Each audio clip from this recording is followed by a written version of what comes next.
Currently, there's a class action lawsuit filed against the NYPD over some of its policies, specifically the fact that cops are being accused of issuing false summonses in order to meet their quotas.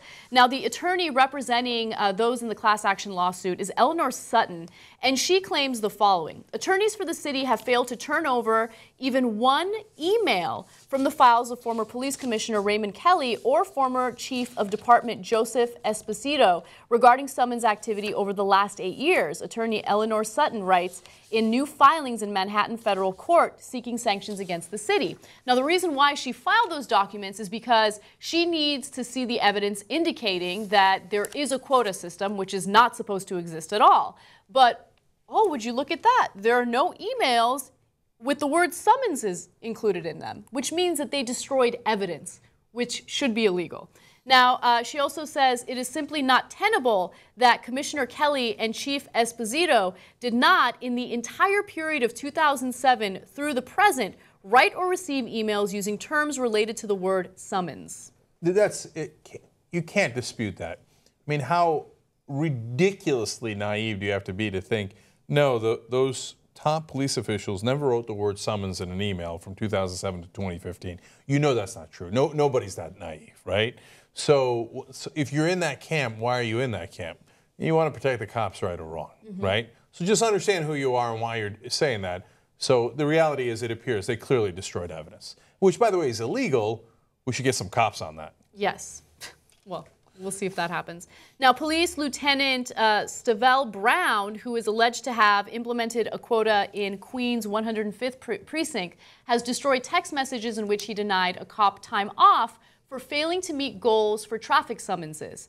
So just to give you some examples of the text messages that the attorney has obtained so far, one official, a sergeant, said, "We missed seatbelt number by 30 last week. Unacceptable. If need be, you guys will go with me to traffic stat to explain why you missed." So these are text messages that indicate that they obviously had a quota system. They're not supposed to have a quota system, because when you do, then all of a sudden you start issuing fake summonses or ones that don't have any merit behind them.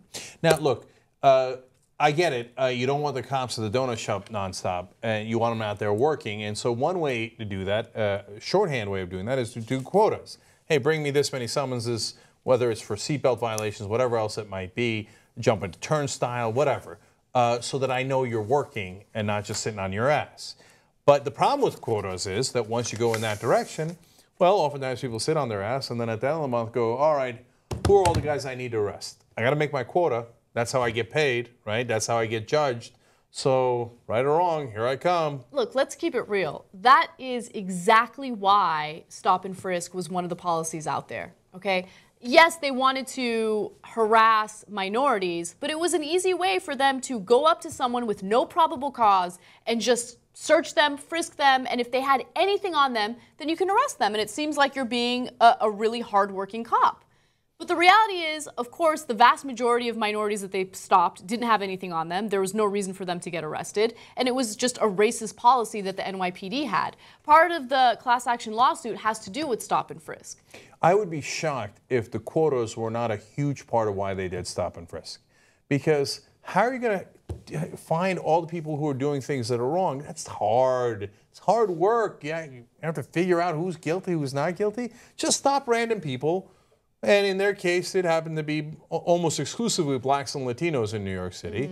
They have no power. They can't resist you. You go stop random Wall Street dudes, you're going to be in a lot of trouble, right? Yep. You go bother black and Latinos with no power, and you get your summonses. Oh, look, I found this drugs on that guy. I found this. Or I didn't find stuff. I made it up. Who cares? I met my quota, right? That's why quotas are a terrible idea. And they know that. And so when it's being investigated, all of a sudden, oh, there are no emails about summonses. I don't know what you are talking about. Do you know what would happen to an average citizen if they destroyed evidence in a case?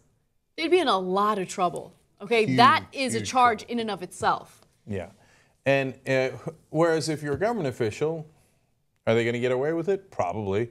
The CIA videotaped torture that they did and then brazenly said, while they were in the middle of a case about it, yeah, we destroyed it. What are you going to do about it? Okay? And the government said, oh, nothing. You're free to go. They destroyed evidence in the middle of a case. It's outrageous, outrageous. And we'll see how this turns out in New York City. It doesn't look good. It looks like, obviously, they got rid of emails that were probably evidence in this case. And that should be a significant issue. And Esposito and Kelly probably should be arrested. You think they're going to arrest the former commissioner of New York City's police? They're not going to do that. Nearly inconceivable.